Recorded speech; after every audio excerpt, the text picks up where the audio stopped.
Hola, muy buenos días. Bienvenidos a esta charla tan interesante que tendremos en ATERM, en la Asociación de Tribunales Electorales de la República Mexicana. Yo soy Norma Angélica Sandoval Sánchez, presidenta de la propia asociación. Y es que el día de hoy estoy profundamente contenta y emocionada por nuestro súper invitado especial eh, del doctor, el día de hoy nos acompaña el doctor Mauro Arturo Rivera León.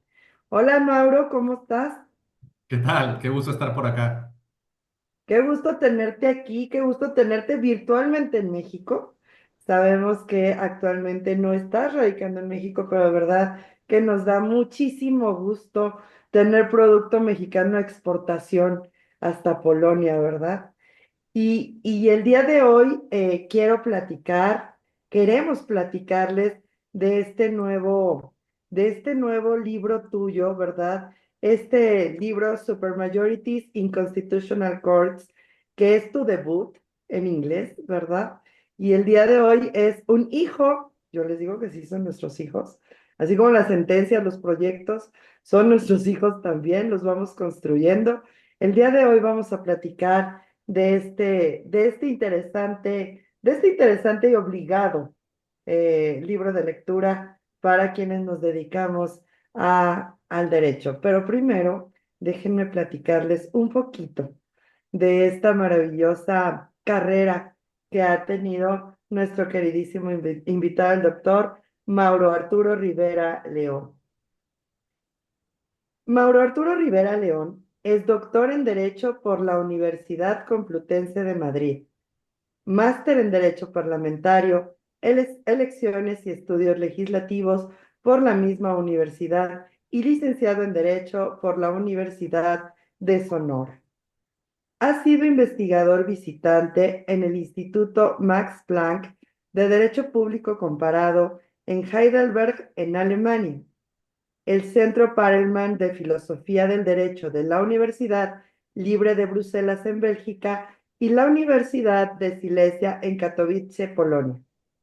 Es autor de 5 libros y más de 50 capítulos y artículos arbitrados. Ha recibido 6 premios nacionales de investigación, incluyendo en 2 ocasiones consecutivas el Premio Centenario de la Constitución de la Cámara de Diputados, CIDE. Es miembro del Sistema Nacional de Investigadores CONACYT, que lo reconoció con el nivel 2 para el periodo 2018-2023.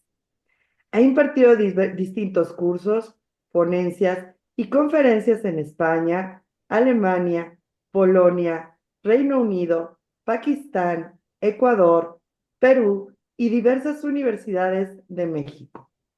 De igual forma, ha sido analista de jurisprudencia en el Servicio de Doctrina Constitucional del Tribunal Constitucional Español en Madrid.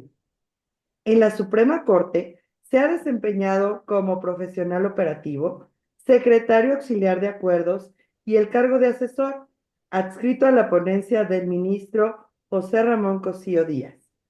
De igual forma, ha sido secretario de Estudio y Cuenta en la Sala Superior del Tribunal Electoral del Poder Judicial de la Federación y secretario técnico de la Comisión de Puntos Constitucionales del Congreso de la Ciudad de México.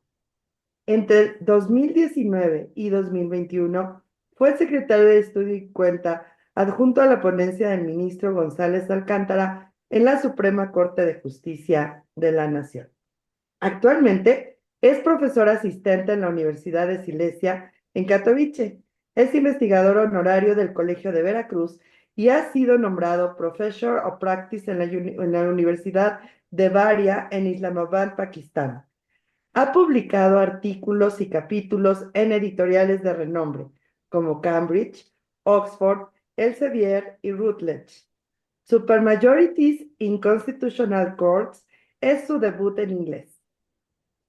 Cuéntanos, Mauro. Esto es una breve reseña de tu currículum y siempre yo también les digo, ¿verdad? Que quede muy claro que somos muy jóvenes, aunque hayamos hecho grandes cosas en poco tiempo. Y el día de hoy, de verdad que estamos muy agradecidos contigo por parte de ATER por parte de la Asociación de Tribunales Electorales de la República Mexicana por contar con tan distinguido invitado y remotamente, ¿verdad? También tenemos que agradecerle a la tecnología que el día de hoy podemos estar así cerquita, Polonia y México, para platicar de este gran libro. ¿Cómo te sientes, Mauro? La verdad, muy contento. Me da mucho gusto que hayamos tenido la oportunidad de platicar sobre ello. El libro fue un poco caótico en la forma en la que fue escrito y que salió un poco contrarreloj, porque fue producto de un proyecto de investigación. Entonces, ni siquiera tuvimos ocasión de presentarlo. Inmediatamente tuvo que comenzar otro proyecto y no había tenido ocasión de platicar, de hecho, con nadie sobre este libro y lo que implica, las ideas que tiene. Entonces, muy feliz de poder hacerlo aquí. Entonces tenemos la primicia, ¿verdad? Eso dice, Completamente. eso parece. ¿Nos puedes empezar a platicar, Maura, empezar a llevar de la mano en este libro Supermajorities in Constitutional Courts? ¿De dónde surge la idea de hacer un libro de este tema? Mm. Esa es una pregunta que lleva un poco a los orígenes de mi mudanza a Polonia, porque en el 2021 gané un proyecto de investigación de EEA Norway Grants para realizar un proyecto de investigación, un desarrollo sobre un tema en una universidad en Polonia, la Universidad de Silesia en Katowice. Y cuando estaba buscando un tema que proponer, dicen que cuando uno tiene un martillo, todo es un clavo. En mi época de estudiante doctoral, hace ya sus años, mi tesis doctoral había sido el análisis de la legitimación en procesos constitucionales, es decir, quién tenía la posibilidad de pedirle a la Corte en varias jurisdicciones del mundo, incluyendo Alemania, España, Polonia, etcétera, quién podía pedirle que analizara si una ley era inconstitucional. Y un tema tan pequeño como el catálogo de sujetos que pueden ver la inconstitucionalidad de una norma, de hecho, cuando se analiza a fondo, requiere comprender todo el sistema normativo porque tiene grandes implicaciones. Y buscando el tema para proponer para este proyecto de investigación, porque es por concurso abierto, cuando estaba escribiendo el Grant Proposal, le llamamos, se me ocurrió escribir acerca de los sistemas de mayoría calificada porque en un libro ya viejito, muy bueno, Joaquín Braje Camasano, que es un profesor español, cuando escribía sobre la acción de inconstitucionalidad en el año 2000, decía que el sistema de México era muy raro porque existían mayorías calificadas. Para invalidar una ley, la Corte no puede invalidarla todavía con su conformación de 11, ya después de la reforma cambia. Pero con su conformación ordinaria de 11, la Corte requería 8 votos para invalidarla, no 6, que es la mayoría simple, no 7 votos, que es una mayoría robusta, requería 8 votos, una muy fuerte mayoría. Y muchos profesores en México habían dicho que esta mayoría era absurda, que era irrazonable, que era completamente sin parangón en el derecho comparado. Y cuando comencé a escarbar un poco en otros países, me di cuenta de que había varios países que tenían modelos parecidos, con diferente estructura institucional. Y viendo un poco más quiénes habían abordado eso, vi que había una vena ya muerta, no activa, de literatura angloparlante en Estados Unidos, que había analizado en los años 1920, 1915, por esa fecha, varios modelos de mayorías calificadas y luego en el 2000 había resurgido el debate con algunos profesores como Sugarman, Kamiker, etcétera. Entonces se me ocurrió que a lo mejor valía la pena escarbar un poco en esa literatura y tratar de proponer un modelo que defendiera el por qué las mayorías calificadas sí podían ser funcionales, sí podían servir y por qué perseguían ciertos objetivos que también eran loables y válidos desde la perspectiva institucional. Y así salió un poco la idea de escribir este libro. El proyecto original tenía 2 años para completarlo y cuando escribí el grant no tenía la experiencia que tengo ahora un poco en ejecutar esos proyectos. Propuse, creo que eran 2 artículos y un libro. Era una locura, en 2 años, 2 artículos y un libro, y todo en inglés, todo tenía que ser absolutamente en inglés. Fue una carga de trabajo muy fuerte, entonces recuerdo que hasta el último día, faltando una semana para que acabara el plazo, estaba todavía escribiendo como loco un poco para tratar de terminar el libro. Entonces, por eso fue un poco caótico el proceso en el que el libro salió, fue escrito, pero yo ya tenía algún tiempo con el tema, ya había leído, conocía la literatura, tenía algunos países identificados, entonces, digámoslo, no fue toda la investigación no fue a bote pronto, pero al menos sí la redacción y algunas cosas muy interesantes de análisis tuvieron que salir así. Oye, sí, súper interesante porque además hay que decirlo para quienes no saben de derecho y para quienes estudiamos el derecho también vale la pena recordarlo, esta importancia, ¿no? Esta importancia que tienen las Supremas Cortes o las máximas autoridades que dicen el derecho en distintos lugares o en todo el mundo, en donde qué tan fácil o difícil puede ser declarar la inconstitucionalidad de una norma. O sea, yo a lo mejor lo pondría más en castellano, en cristiano, en lenguaje ciudadano. ¿Qué tan barato o qué tan caro sale, pues, la modificación de una norma o declarar una norma inconstitucional? Hacia a partir de que sea una mayoría calificada, de que sea una mayoría simple, o no sé, se me ocurre de pronto, ¿verdad? Nosotros que somos académicos cuando vamos dando clases en las universidades con los jóvenes, vamos tratando de aterrizar con ejemplos pues muy de diario, ¿verdad? ¿Qué pasaría si tuviéramos que votar por cambiar el color, ¿verdad?, de la fachada de nuestra casa? Quizá podríamos votar los que estamos presentes, pero ¿qué pasaría si lo que tendríamos que votar es si nos tenemos que cambiar de casa o si tenemos que cambiarnos de país o si tenemos que cambiarnos de ciudad? ¿Valdría la pena que estuviéramos todos los habitantes ahí? ¿Qué cantidad de personas tendríamos que estar de acuerdo? Y todas estas circunstancias que me parece que vamos aterrizándolas hacia saber y entender qué tan importante son los modelos de mayoría calificada o qué son precisamente estos modelos y cuáles son la razón de ser de estos modelos o por qué es que son necesarios y se utilizan en el mundo. Tú nos podrías compartir un poquito, ya después de que yo tropicalicé el tema, ¿verdad? Porque como verás, pues ya lo aterrizamos a una situación bastante común y ordinaria. De hecho, me parece bien tropicalizado. En general, hay varios tribunales en el mundo que le llaman las altas cortes, los tribunales apex, los topes jerárquicos del sistema jurídico, que tienen la facultad de invalidar una ley. E invalidar una ley significa decir que lo que aprobó el Parlamento, lo que aprobó el Congreso, lo que aprobó un cuerpo legislativo, no es compatible con la Constitución y no se va a aplicar. Este tipo de poder es un poder sumamente controversial, es un poder muy discutido en la doctrina por algo que se llama la objeción contramayoritaria. Usualmente cuando un tribunal invalida una ley, siempre hay una objeción democrática donde dicen, ¿por qué 11 personas, por ejemplo, bajando el ejemplo a México, ¿por qué 11 señores togados, señores y señoras togadas, pueden invalidar una ley siendo que nadie del electorado votó por ellos, no tienen responsabilidad política ni conexión con el electorado y destruyen, entrecomilladamente, la labor de 500 diputados, 128 senadores, presidencia de la República que participa dentro del proceso, por ejemplo, proponiendo una reforma, porque hay esas implicaciones democráticas? Y desde Alexander Bickel, cuando se forma o se le da, digamos así, cariz a esa crítica, hay una muy fuerte discusión en la doctrina y en la literatura de por qué eso es legítimo o no es legítimo. Y la forma en la que votan no es una forma accidental. Es decir, hay dos grandes modelos en general de votación: el modelo de mayoría simple y el modelo de mayoría calificada.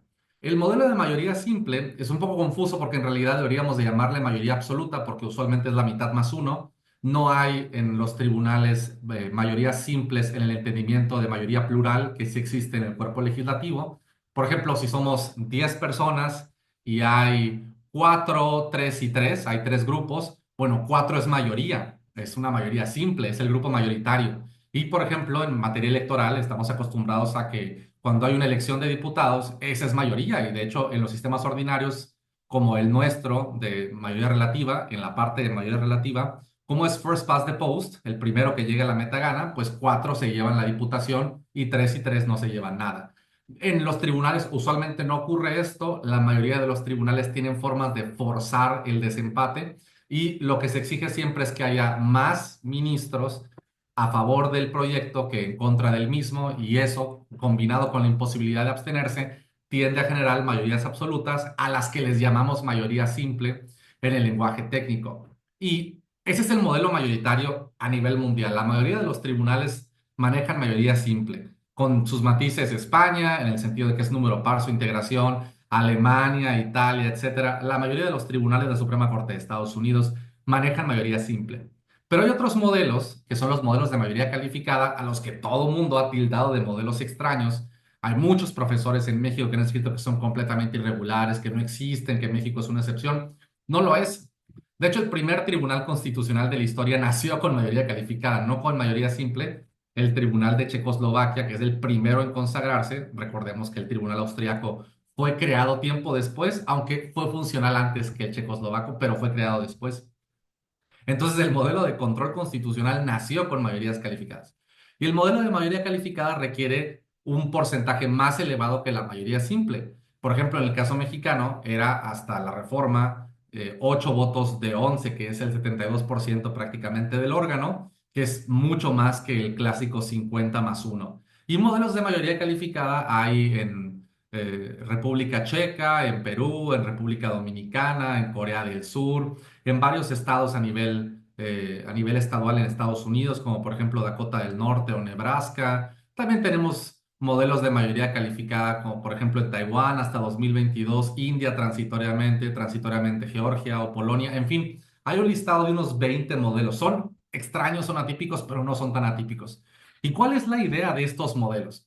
La idea principal, la idea intuitiva, es que sea más complicado declarar la inconstitucionalidad de una norma. Eso es la idea intuitiva. Ya cuando le damos revestimiento teórico a ello, la idea es forzar a que el órgano tenga una deferencia, el órgano judicial tenga una deferencia mayor respecto al cuerpo legislativo de la cual normalmente tendría. Usualmente en el derecho comparado, todos los tribunales funcionan con algo o deberían funcionar con algo llamado la presunción de constitucionalidad. Cuando analizan si una norma es constitucional, parten de la fuerte base de que la norma es constitucional, a menos de que fehacientemente se demuestre que es inconstitucional. Entonces, en teoría, cada ministro, juez, magistrado que tiene la capacidad de invalidar una ley debería de tener una cierta deferencia, un respeto extra al cuerpo legislativo. Pero todos sabemos que no es así y esa deferencia varía de forma constante. Por eso, los modelos de votación calificada lo que hacen es crear esa deferencia de forma agregativa, porque con independencia de cómo razone cada uno de los jueces, el modelo ya tiene construido dentro del propio sistema de votación el grado exacto de deferencia que le vamos a dar a la norma.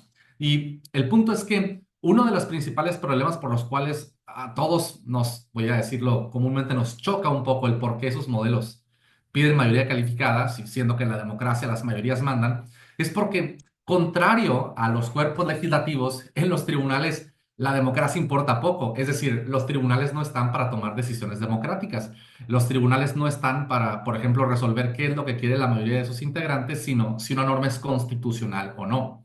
Por eso, la principal diferencia de por qué las mayorías calificadas son atractivas en los tribunales es porque también epistemológicamente, desde el punto de vista del conocimiento, exigen un grado de certeza mayor frente a la norma para declararla inconstitucional y evitan esas tensiones que ocurren cuando se declaran normas inconstitucionales de forma frecuente. Bajan el grado de fricción con los poderes electos, mientras que preservan de todas formas la capacidad del órgano de declarar la inconstitucionalidad de la norma. Si la norma es inconstitucional, es muy probable que no vaya a haber, cuando la inconstitucionalidad es muy clara, no vaya a haber problemas en llegar a la votación calificada. Solamente cuando no está clara la cosa, digámoslo así, cuando hay dudas, entonces la votación calificada puede preservar la interpretación que ahora sí tiene cierta legitimidad democrática frente a la interpretación del órgano o de la mayoría de sus integrantes del órgano judicial que no tienen esa legitimación.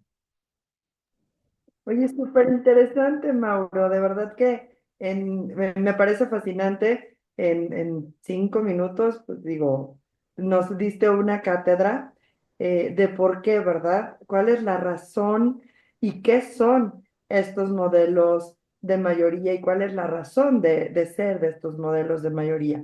Por supuesto, para la gente que está muy interesada en este tipo de temas que desafortunada o afortunadamente, ¿verdad? No han tenido la oportunidad de estudiar el derecho y de entender por qué estas formas, estas maneras en las que quienes impartimos justicia, ¿verdad? También a partir de controles de constitucionalidad, porque también hay que decirlo. Ahorita estamos hablando de las cortes, de las máximas autoridades en los países, pero también el modelo mexicano nos permite, por ejemplo, nosotros, tribunales electorales del país, y tú también perteneciste a la estructura de uno de ellos, del federal, nos permite, ¿verdad?, declarar la inconstitucionalidad de una norma y separar y decir, bueno, es que en algunos casos las autoridades, quienes decimos el derecho, ¿verdad?, lo hacemos para un caso concreto que es diferente a expulsar o determinar que una norma es inconstitucional y la expulsamos, la sacamos del sistema. Es decir, en un caso solamente tiene aplicación para el caso concreto, para el asunto específico, es decir, no va protegiendo a todos los receptores de la norma, solamente a quienes se quejaron y quienes nos dijeron por qué razones consideraban esa inconstitucionalidad de la norma, que sí lo hacemos, los órganos de control constitucional como los tribunales electorales, lo hacemos a diferencia de las máximas autoridades, como en este caso la Suprema Corte de Justicia de la Nación, que lo hace para expulsar normas del sistema por considerarlas inconstitucionales. Y me parece que en ambos casos se vuelve completamente fascinante la argumentación dentro de esos procesos de racionalidad donde vamos justificando la permanencia o no de la norma, la constitucionalidad o no de la norma dentro de un sistema. Y me parece a mí también importante decirlo, que al menos en la materia electoral, en todas las materias, pero me parece a mí que en la materia electoral, porque también siempre lo decimos, en esta materia vamos buscando la paz social, ¿verdad? Vamos buscando decir el derecho con una sensibilidad que permita también llegar y mantener la paz social. Entonces me parece a mí que este malabar muy interesante que empezamos a hacer o que ahorita empezamos a hacer entre la materia electoral, lo propiamente constitucional, ¿verdad? Que tiene que ver con todas las áreas del derecho y no solo la electoral. ¿Cuál es la idea central del libro, Mauro? ¿Qué pretendemos que la gente sepa? Si tuviera que describir la idea central del libro es que creo que la idea central del libro quería refutar una asunción o una presuposición común que tenemos los abogados. Usualmente los juristas mexicanos o estadounidenses, en general de países que funcionan con sistemas de mayoría simple, tienen la presuposición de que esos sistemas no pueden funcionar. No son funcionales, van a llevar a paralizar el órgano, no van a producir buenos resultados. En eso, por ejemplo, yo he debatido mucho con un muy buen amigo, Alfonso Herrera. Nunca nos hemos puesto de acuerdo en esa cuestión. Y ese es uno de los principales temores de quienes ven esos modelos, que hay una incidencia demasiado fuerte de esos modelos, no funcionan. Pero yo me di cuenta de que los principales críticos a nivel comparado de los modelos de mayoría calificada siempre utilizan argumentos sumamente filosóficos para atacar el modelo de mayoría calificada. Yo soy un comparatista, ante todo, un constitucionalista de derecho comparado. Entonces, yo pensaba que si hay 20 modelos en los que en algún momento funcionó la mayoría calificada, supongo que algo tendrá de importante, como vos en el debate, ver qué pasó con esos modelos cuando funcionaron con la mayoría calificada. ¿Realmente se destruyó el modelo o no se destruyó el modelo? Porque siempre vamos a esa experiencia cuando queremos analizar el funcionamiento de las instituciones. Entonces, comencé a seleccionar casos que eran diferentes, casos de éxito y casos de fracaso. Seleccioné casos muy exitosos, como los modelos estaduales en Estados Unidos, y casos de un fracaso colosal como Georgia o Polonia. Casos en los cuales la mayoría calificada fue tomada en un proceso democrático como en República Checa, y casos en los cuales no lo fue, como el caso de Polonia o el caso de Georgia o el caso de Taiwán, en los cuales fue un intento de reprimir al tribunal, de coaccionarlo por alguna decisión que había tomado, etcétera. Y quise dar un mosaico del funcionamiento de esos modelos. Y creo que la idea central del libro es que si analizamos la forma en la que estos modelos han sido aplicados, en primer término, la mayoría de esos modelos son funcionales en un gran grado, en una gran medida, y prueban que, contrario a lo que puede pensarse, esos modelos sí son capaces de darnos las ventajas que prometen teóricamente, porque hay muchas ventajas de esos modelos en teoría: dar mayor deferencia al legislativo, promueven la estabilidad de los precedentes, evitan las tensiones democráticas, etcétera. Hay un una fuerte gama de ventajas teóricas, pueden darlas, las decisiones parecen ser producto de mayor consenso, llevan al debate cuando sabemos que un grupo dentro del tribunal tiene la capacidad de bloquear la decisión. Entonces el grupo mayoritario ya no puede mayoritear por los votos a ese grupo, tiene que convencer, tiene que intentar dar argumentos o encontrar una tercera solución que las dos partes puedan estar de acuerdo. Entonces esas ventajas, si los modelos son funcionales, entonces son ventajas que realmente existen. Y quería demostrar que las grandes desventajas de esos modelos no se demuestran en la práctica. Y encontré que en algunos casos hay obvias desventajas de esos modelos. Véase, por ejemplo, el caso de Perú, la mayoría calificada fujimorista, pero en la mayoría de los casos, en los modelos normalmente razonables, donde son introducidas sin crisis constitucionales, es decir, no como un ataque al tribunal, sino como una simple medida de deferencia, son funcionales. Creo que esa es la primera lección del libro. Y la segunda es que dependiendo de la forma en la que configuremos a esos modelos, obedecen a incentivos institucionales distintos. Otra cosa que me di cuenta es que los abogados hablan de mayorías calificadas como si fuera una sola caja. Es lo mismo la mayoría calificada de Perú que la de Taiwán, que la de México, que la de muchos países, porque es una mayoría calificada. Y no lo es así, una mayoría calificada de 60%, una mayoría calificada de 9 sobre 13, pues una mayoría calificada pues, mucho más laxa que una mayoría calificada del 90%, una mayoría calificada, por ejemplo, de 4 sobre 5 o, por ejemplo, de 9 sobre 11. Dependiendo del grado de consenso que se requiera y dependiendo de para qué se requiere esa mayoría calificada, los objetivos cambian, porque hay algunos modelos que exigen la mayoría calificada únicamente para invalidar normas, entonces son mayorías calificadas a las que yo llamo deferenciales porque generan esa deferencia al cuerpo legislativo, pero hay otras mayorías calificadas muy curiosas, Taiwán o República Dominicana, que exigen la misma mayoría calificada para invalidar una norma que para validarla,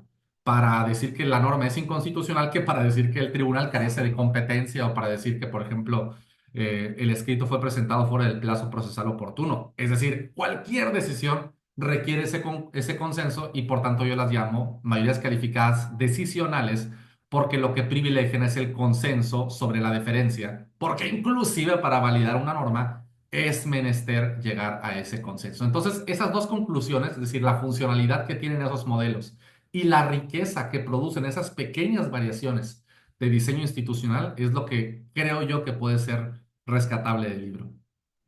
No, y además, y lo dices y es el momento en el que lo reflexiono, también hay que decirlo, la normatividad en México también establece, por ejemplo, para la selección, la designación de algunos cargos, magistrados electorales, una mayoría calificada.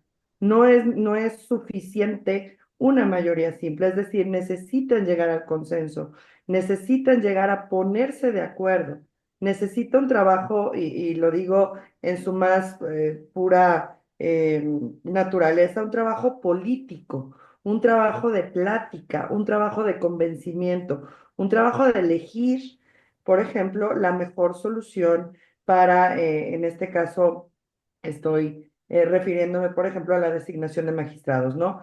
Y bueno, por supuesto que los tribunales electorales no nos sometemos realmente a una mayoría calificada para una inaplicación de norma, pero sí, por ejemplo, podemos hablar de tribunales electorales, porque sí los existen, sí los hay, pues.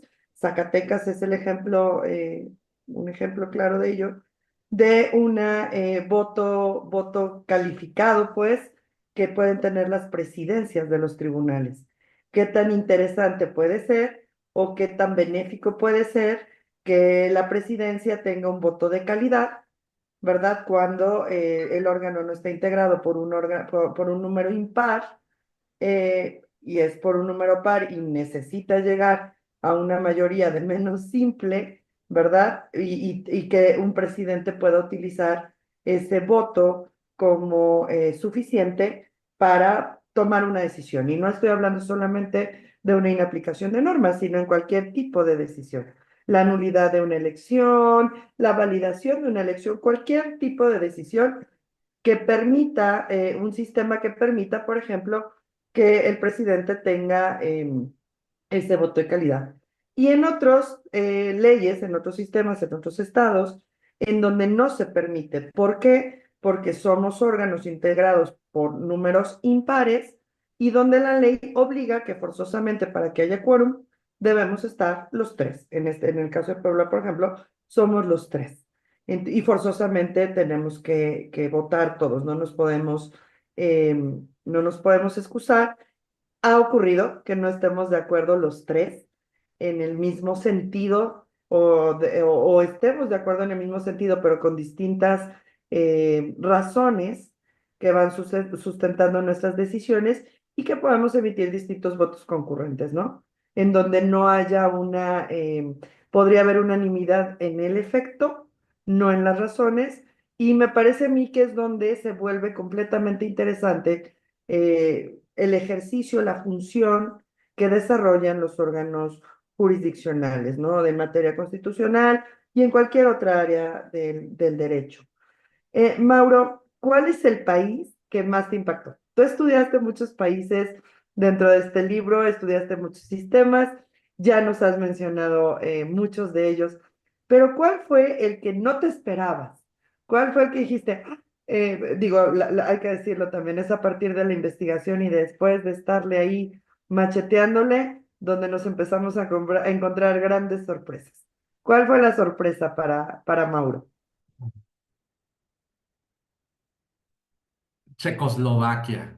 Checoslovaquia es mi país, yo creo que es mi país favorito en cuanto al descubrimiento por la riqueza, porque cuando Checoslovaquia se forma saliendo de la Primera Guerra Mundial, Checoslovaquia es un país que tiene una mezcla muy extraña entre hablantes de checo y hablantes de alemán. El eslovaco no era un idioma predominante, de hecho, Alemania el alemán era un idioma predominante, de hecho, Kelsen estuvo en Checoslovaquia, terminó emigrando posteriormente, pero Kelsen enseñaba el alemán en Checoslovaquia porque el alemán era un idioma predominante.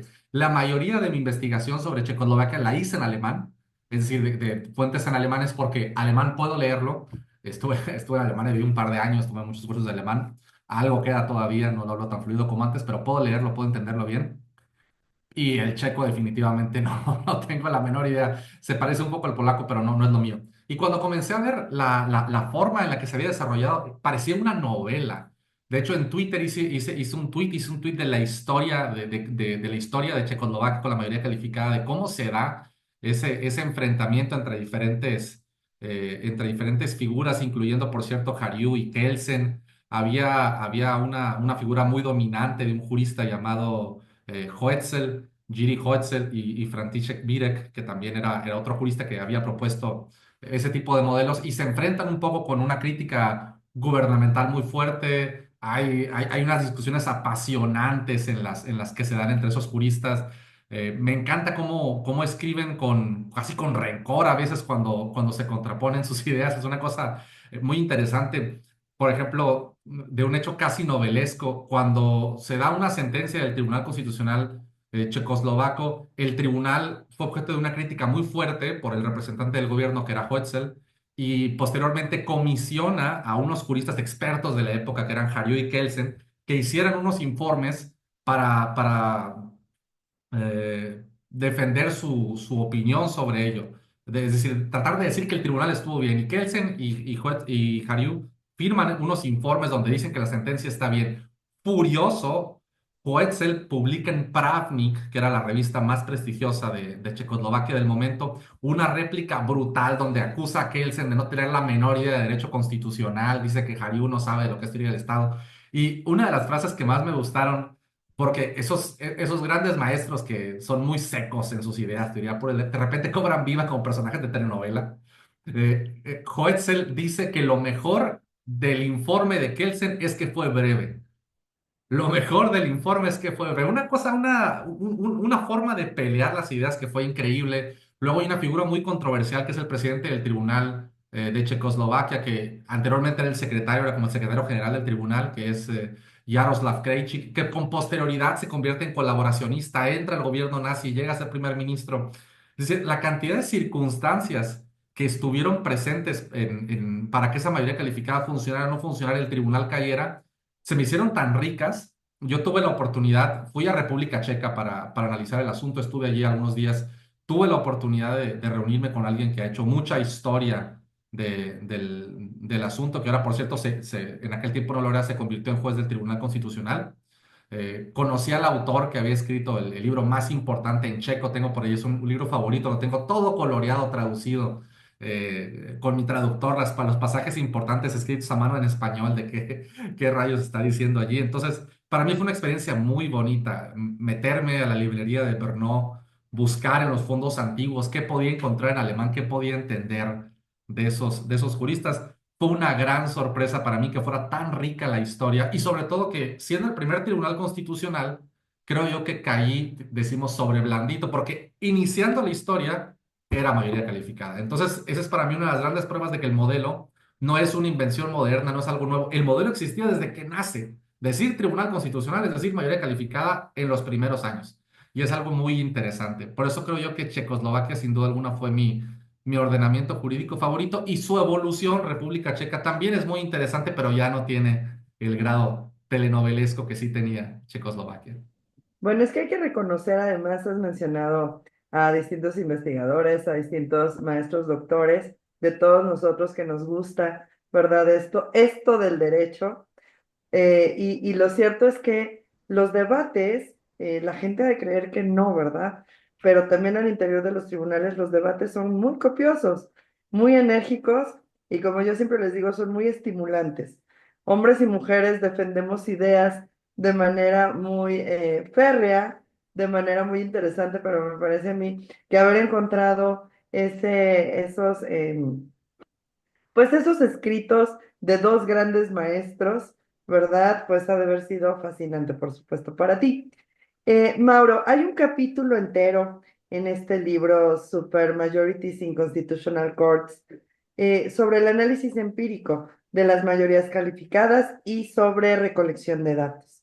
¿Por qué surge la idea de entrar a estos aspectos cuantitativos y qué crees que es lo que demuestra o qué es lo que nos demuestra el libro? Mm, esa es una gran pregunta. Una de las cosas que quería yo hacer con el libro era meterme a cierta profundidad para demostrar realmente si los modelos funcionaban. Algo que usualmente hacemos en derecho es que yo cito tres, cuatro sentencias, digo que la mayoría calificada falló, entonces el modelo no funciona, y alguien cita tres o cuatro sentencias y dicen que el modelo funciona. Alguien al que no le gusta la mayoría calificada me va a decir, bueno, si te vas a la acción de inconstitucionalidad de González Alcántara, si hubiesen logrado la invalidez de la reforma, si hubieran sido 8 votos, no 7, sin importar el voto del ministro Pérez Dayán, entonces el ordenamiento jurídico estaría mejor porque se hubiera invalidado esa reforma que es inconstitucional dentro de su médula. Entonces alguien al que le guste el modelo va a decir, bueno, pero claro, pero hay muchas veces donde la mayoría calificada te protegió derechos. Por ejemplo, vete a las primeras acciones de inconstitucionalidad, cuando por ejemplo se establecieron aquellos derechos de realizar el aborto siguiendo a una violación. Y esto fue impugnado inmediatamente en acción de inconstitucionalidad. Si no hubiera sido por la mayoría calificada, la Corte lo hubiera invalidado, la Corte lo quería invalidar. En aquel tiempo tenían 7 votos. Si no hubiera sido por la mayoría calificada, no hubiera podido darse esa invalidez. Y cuando uno lee las opiniones o los votos particulares de los ministros en aquel tiempo, muchos de ellos con algunas visiones sociales un poco distintas a las cuales son predominantes ahora entre el ala liberal del derecho, pues nosotros diríamos, no, entonces estuvo bien que la mayoría calificada un poco nos protegiera de esa corte que restringió derechos. Y eso no pasa solamente en México. En los países en los que se han incorporado mayorías calificadas muchas veces han sido porque cortes extremadamente conservadoras, restrictivas de derechos, han violado derechos que usualmente legislaturas progresistas intentaron considerar. El ejemplo paradigmático es Ohio. Ohio ya no la tiene, pero establece su mayoría calificada en 1912 para proteger derechos. Entonces, esa forma de selectivamente tomar unos casos y otros no, y dar un poco nuestra opinión de qué pasaba, no me convencía del todo para dar una visión holística, completa de cómo funciona el modelo. Y escribiendo un artículo eh, sobre México y la mayoría calificada, hice una pequeña base de datos, un dataset sobre México, y me di cuenta de que a lo mejor esa misma función se podía hacer sobre todos los tribunales que analizaba. Entonces comencé a buscar datos.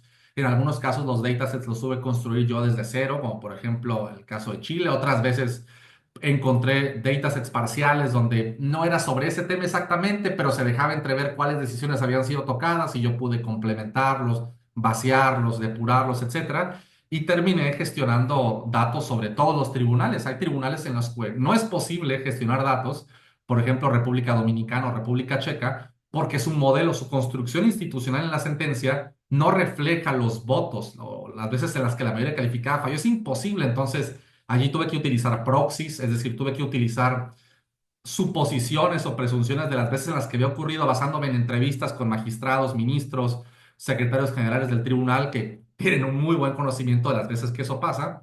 Entonces logré obtener este tipo de datos y en otras ocasiones tuve que usar como proxies cortes anuales de cargas de trabajo. Entonces esa separación de datos o esos datos me llevaron a pensar que si proporcionaba el dato puro, el dato bruto y comenzaba a hacer estadísticas y mostrar su relación, podía dar una mejor impresión de cómo funcionaban esos modelos. Y cuando esas narrativas de sentencia, que también existen en el libro, que también narro las sentencias principales donde la mayoría calificada influyó o no, pero cuando eso se complementa con el dato duro, bruto, estadístico, entonces suena una historia completamente diferente. Es decir, cuando por ejemplo en México decimos, bueno, es que la mayoría calificada es muy dura, y de repente vemos que realmente la mayoría calificada ha afectado al 3% de todos los artículos impugnados en 30 años, bueno, entonces la mayoría calificada no es tan complicada a nivel global. Y esa fue la razón por la cual quise incluir ese análisis de datos porque creo que los datos dan una visión muy precisa de cómo funciona.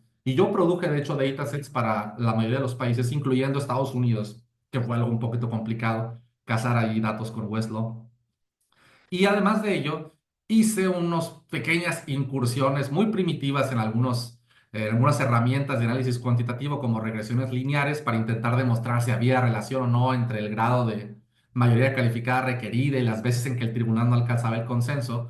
Tuve por allí también gran ayuda de una buena amiga, la doctora Krupa, especialista en métodos estadísticos, que también me ayudó un poco a verificar ahí que mis análisis no estuvieran muy fuera del margen. Y una vez que me decidí incluir esos datos, el correlato necesario era incluir un pequeño capítulo donde fuera muy honesto y muy abierto de cómo había obtenido esos datos, de dónde los había sacado y presentarlos al mundo en caso de que alguien quiera replicar el análisis, verificar si las estadísticas cuadran, quiera ver los asuntos, etcétera. Entonces, de ahí surgió esa idea de esos dos capítulos y fue para mí fascinante trabajar con datos. No lo había hecho antes en tal grado en tanta medida. De hecho, me gustó que con posterioridad empecé a hacer un poquito más de incursiones al análisis cuantitativo y ahora, de hecho, uno de mis proyectos de investigación, o mejor dicho, mi proyecto principal de investigación tiene un gran componente cuantitativo.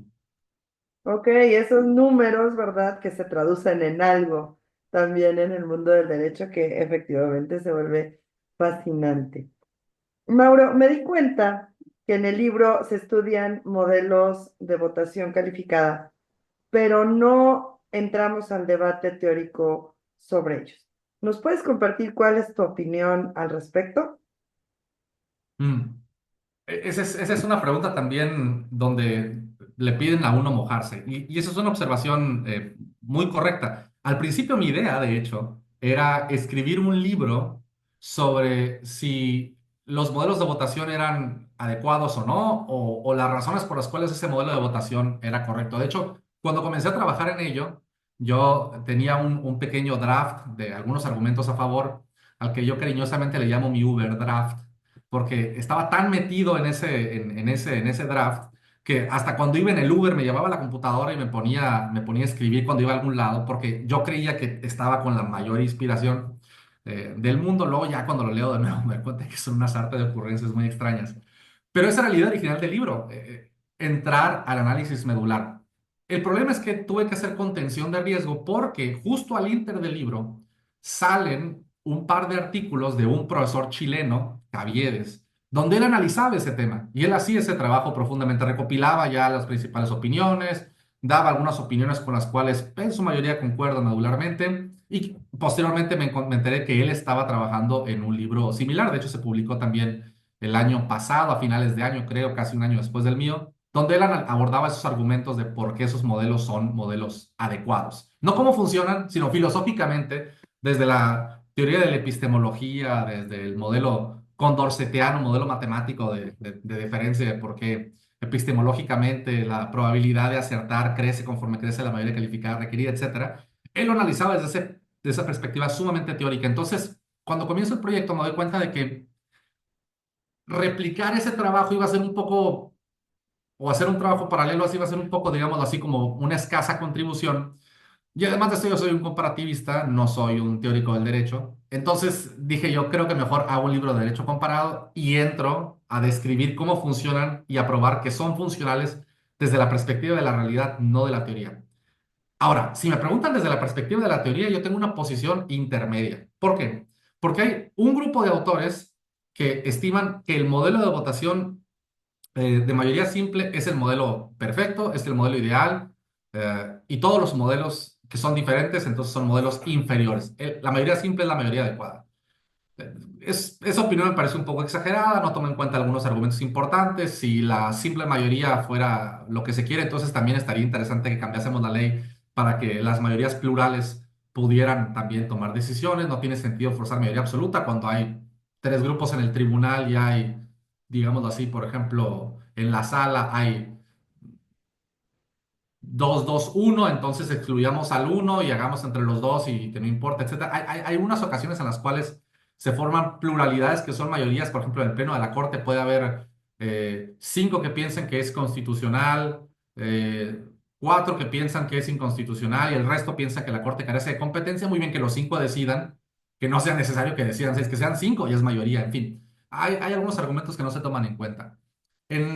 Hay un segundo plano de autores que consideran que la mayoría calificada es superior a la simple. Es decir, deberíamos de desterrar a la simple de la faz de la Tierra y solamente debería existir la calificada. Por ejemplo, Caviedes tiene esa opinión y hay otra serie de autores que la tienen. Y hay unos autores intermedios. eh, Creo yo que tenemos una opinión más moderada en la cual pensamos que dependiendo de ciertos arreglos institucionales, las mayorías calificadas son funcionales. Por ejemplo, Rosnay o Castillo Ortiz son autores que defienden mayorías calificadas, pero en ciertos contextos, con ciertos efectos, no en todos los casos, etcétera. Y dentro de mi perspectiva, en mi caso, creo que mi opinión sería que las mayorías calificadas son modelos no superiores, pero alternativos. Es decir, que creo yo que son igualmente funcionales que los modelos de mayoría simple. Es un poco como, como la pregunta de qué es mejor, el control difuso o el control, o el control concentrado. El modelo que enseñan en un tribunal constitucional o un modelo de control difuso donde cada juez pueda, o un modelo intermedio como los modelos latinoamericanos mezclados de Fabriu, donde hay altas cortes que realizan atribuciones de modelos de control concentrado sin serlos. Y en realidad creo que no hay una respuesta correcta, es decir, creo que depende de la forma en la que haya sido la integración de un ordenamiento jurídico, las circunstancias de cada país, cómo los operadores jurídicos lo manejan. Y pienso que lo mismo es con las mayorías calificadas. Pienso que las mayorías calificadas pueden ser la respuesta para ciertos modelos en los cuales funcionan y no son inferiores a las simples, como también pienso que las mayorías simples no son inferiores a las calificadas, simplemente tienen diferentes ventajas y desventajas. Y yo quería resaltar que no solamente hay esas desventajas con los modelos de votación calificada, sino también hay ventajas que los ordenamientos jurídicos, no todos, pero una gran mayoría de ordenamientos jurídicos que han funcionado con ellos, demuestran que las tienen.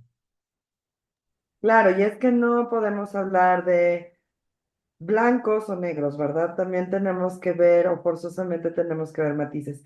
Y me parece a mí que solamente a partir de estos ejercicios de autocrítica, de análisis profundo, estadístico, pues es que vamos encontrando, ¿verdad? Pues que también todo el sistema o todo el modelo puede irse modificando para hacer, para cumplir las expectativas que tiene básicamente el derecho, ¿no? Esta paz social, este fin que realmente tiene que ver con la ciudadanía, con el receptor realmente de la norma o con el receptor de una sentencia, ¿no? Y quién es el que realmente se ve impactado por esa determinación.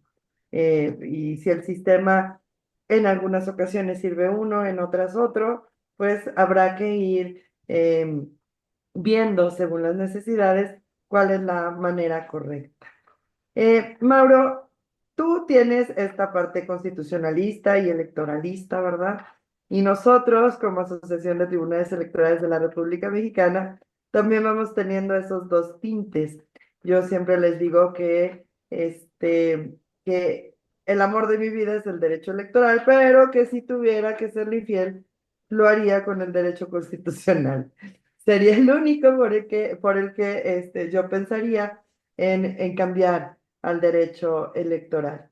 ¿Nos puedes decir qué relación hay entre las mayorías calificadas en derecho electoral y qué datos pudiste obtener o qué datos tienes al respecto? Esta vena de derecho electoral, de hecho, tengo que debérsela a Rubén Lara Patrón. Rubén Lara Patrón, el magistrado, una vez cuando estaba en la cúspide de la investigación, cuando estaba muy ocupado, me invitó a escribir un capítulo de una obra que coordinó sobre la acción de inconstitucionalidad en materia electoral. Y entonces él reunía varios análisis sobre esa materia.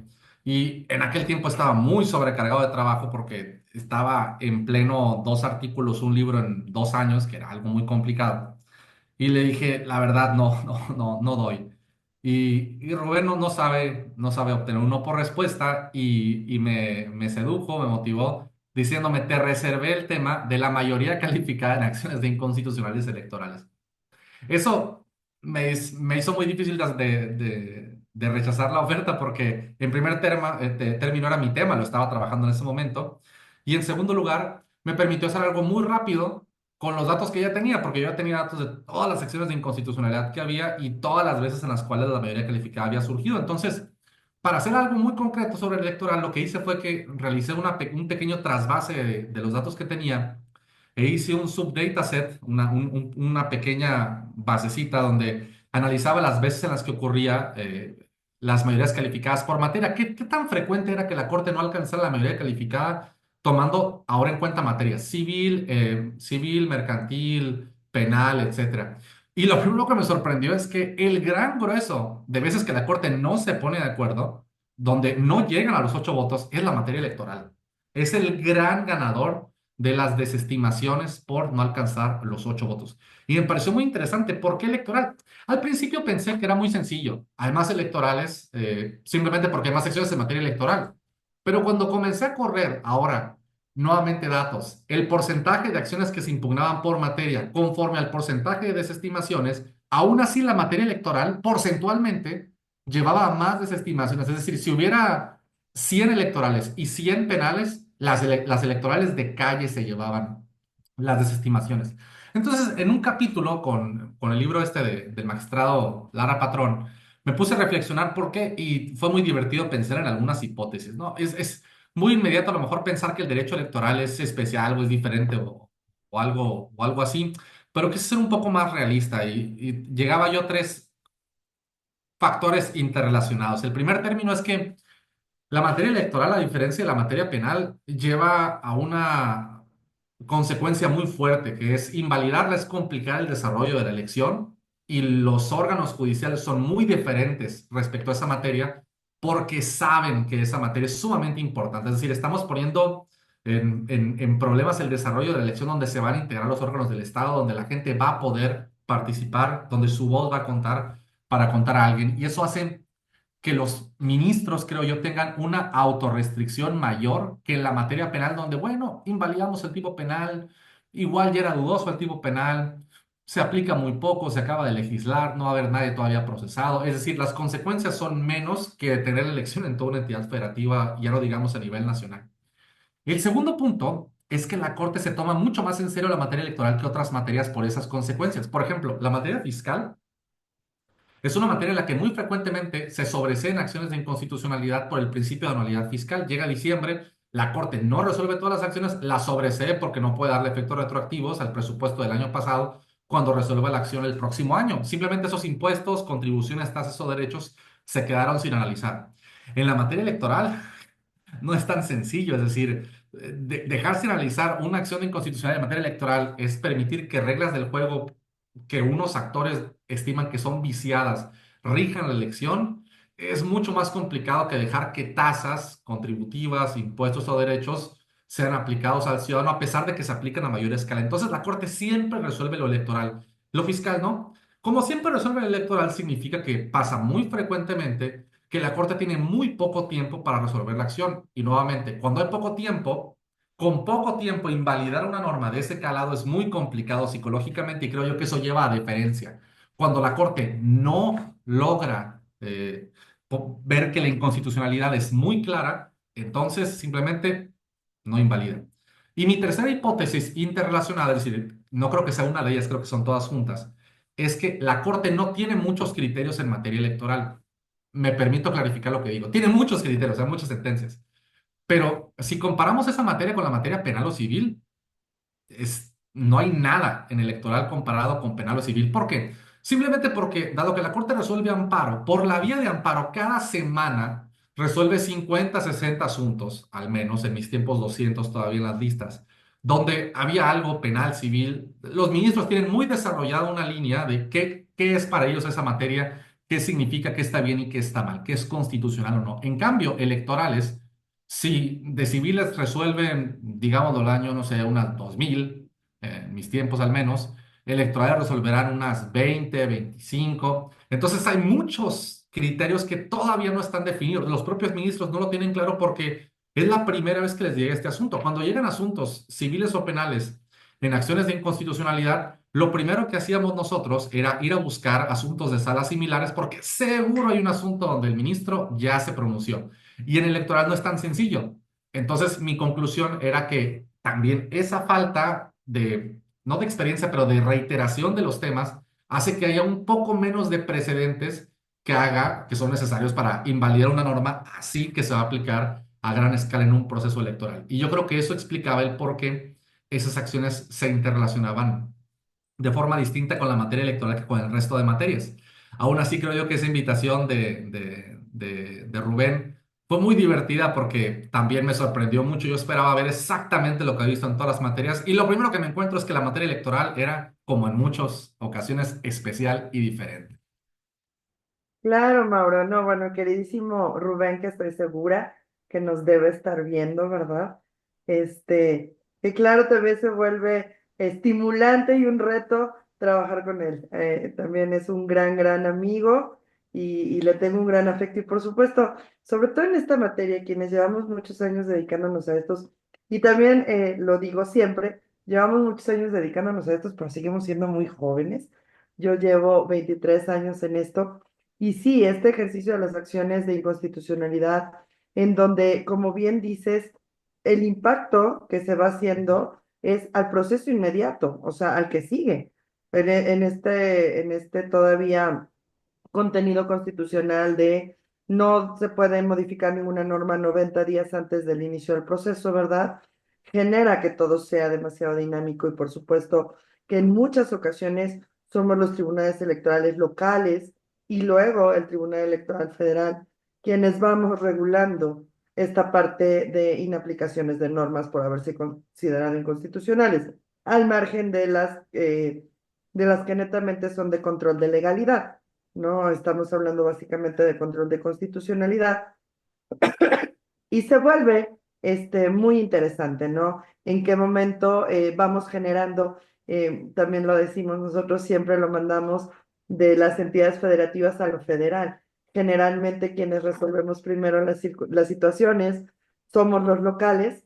Yo soy de Puebla, como bien sabes, y siempre les digo, es que Puebla es el tubo de ensayo del país.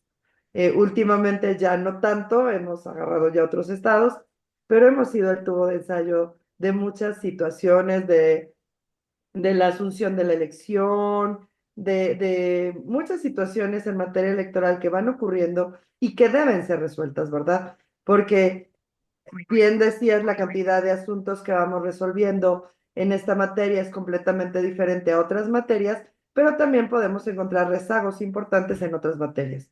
Por ejemplo, en la materia laboral, ¿verdad? Podemos encontrar juicios que llevan más de 10 años, juicios que llevan mucho tiempo, juicios que no han podido resolverse y que en materia electoral forzosamente se deben resolver antes de la toma de protesta. Entonces, forzosamente tenemos que dar una solución, que quizá no es la idónea, sí, puede ser que no sea la idónea, pero a final de cuentas, el operador jurídico tiene que dar una solución final que satisfaga, pues, al menos en ese momento, una determinación o una inquietud que fue señalada o establecida a partir de una demanda por parte de algún núcleo de personas, ¿no? En algunas ocasiones ahora, perdón, que también conocemos, pues en el tema de indígenas, en el tema en donde son comunidades enteras sobre las que decidimos, no solamente sobre situaciones en particular, sino sobre grandes extensiones territoriales y muchas personas. Entonces, bueno, sin duda se vuelve, además de muy dinámico, además de muy, pues de muy enriquecedor, de muy alta responsabilidad, porque quienes estamos en esta materia sabemos que nuestras determinaciones no solamente impactan en algo pequeño, sino irradian todos sus efectos de manera, pues, muy amplia, ¿no? Pero bueno, me parece a mí que ya también quiero leer ese libro de Rubén. Le voy a decir que necesito una copia para poder leerles a ti y a él. Mauro, por último, ya mencionamos al inicio de esta plática, tú también nos fuiste dando ahí algunas ideas, nos fuiste diciendo que este libro, este Supermajorities in Constitutional Courts, fue nominado al premio del año 2024, el Book of the Years de 2024, en el Foro Internacional del Constitucionalismo. Eh, Estás ahora en las semifinales, ¿verdad? ¿En qué parte vamos? ¿O ya ganamos? No, estamos en semifinales. Hay un foro que lleva un profesor muy dinámico, muy activo en la Universidad de Texas, Richard Albert, muy conocido en los círculos mexicanos también porque ha venido varias veces, se interesa por el caso mexicano. Muchos juristas mexicanos han ido. Arturo Ramos estuvo con él varias veces y Arturo Ramos lo invitó a venir a México. Y en general viaja mucho, es muy conocido por su trabajo en reformas constitucionales.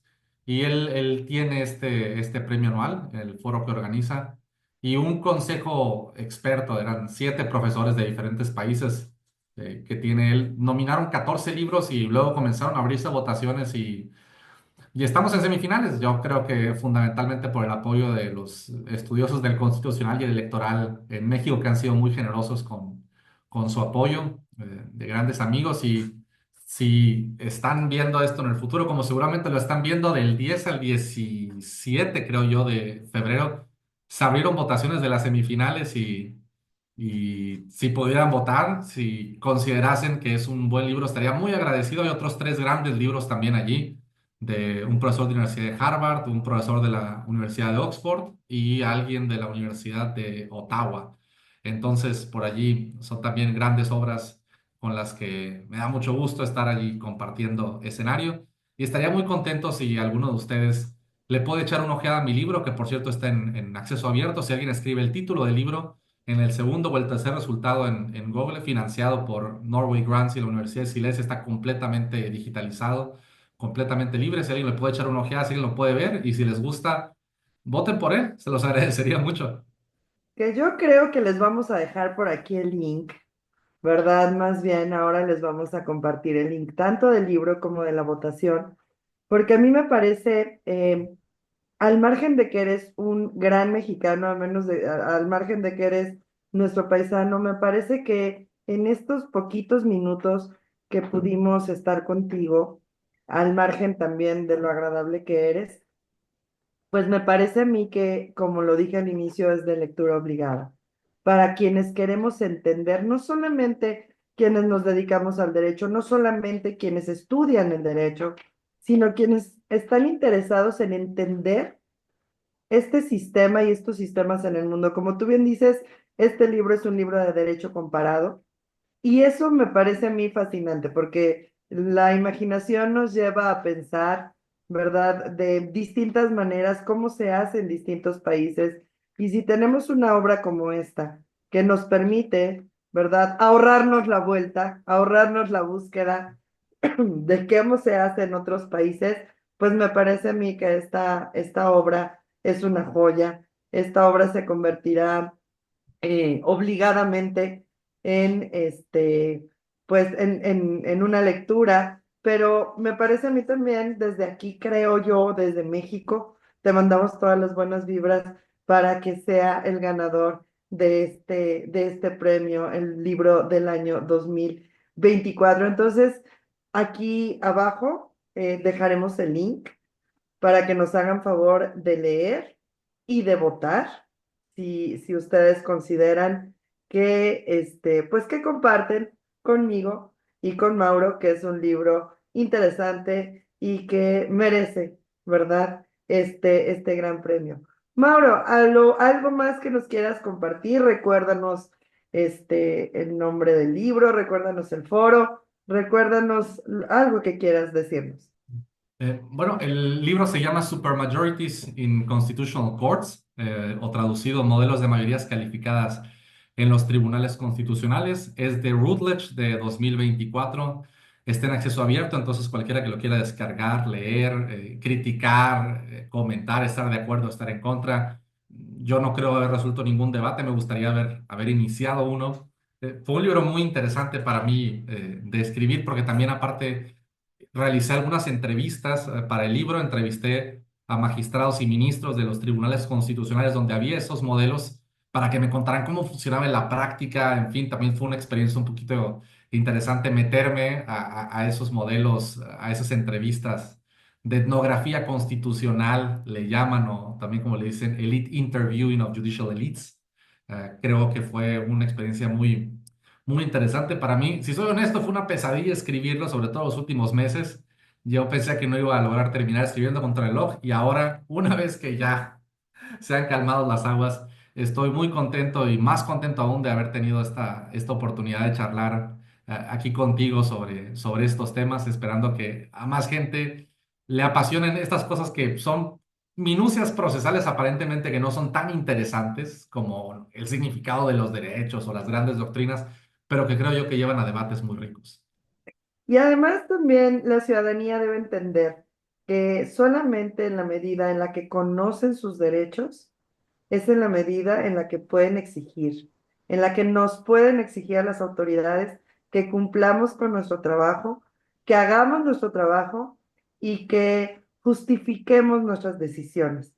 Porque me parece a mí que aquí tenemos muchos elementos, muchos temas rescatables que hemos tocado y al margen de la parte técnica interesante del libro, me parece a mí que la ciudadanía debe entender por qué y para qué. A final de cuentas, las leyes somos nosotros, la ciudadanía, los receptores de esas leyes. Entonces, debemos entender por qué y para qué y de qué manera pueden ser modificadas cuando se considera que no son acordes a la Constitución o acordes a la protección de los derechos humanos. Dicho más en entendible castellano, como yo les digo a mis alumnos. Pues doctor Mauro Arturo Rivera León, también aquí vamos a poner tus redes sociales, las redes sociales de ATERM, para que quien quiera te siga en X, antes Twitter, van a encontrar un amplio contenido de distintos temas que Mauro Arturo Rivera León nos va compartiendo y de verdad que ha sido toda una exquisitez tenerte aquí. Sé de la diferencia de horario, así que te agradezco infinitamente que hayas tenido la disposición en el tiempo y de verdad un abrazo muy grande desde México hasta Polonia, muy cariñoso y con las mejores vibras de que este libro se vuelva el libro del año 2024. Muchísimas gracias. Muchas gracias, Mauro. Hasta luego. Gracias.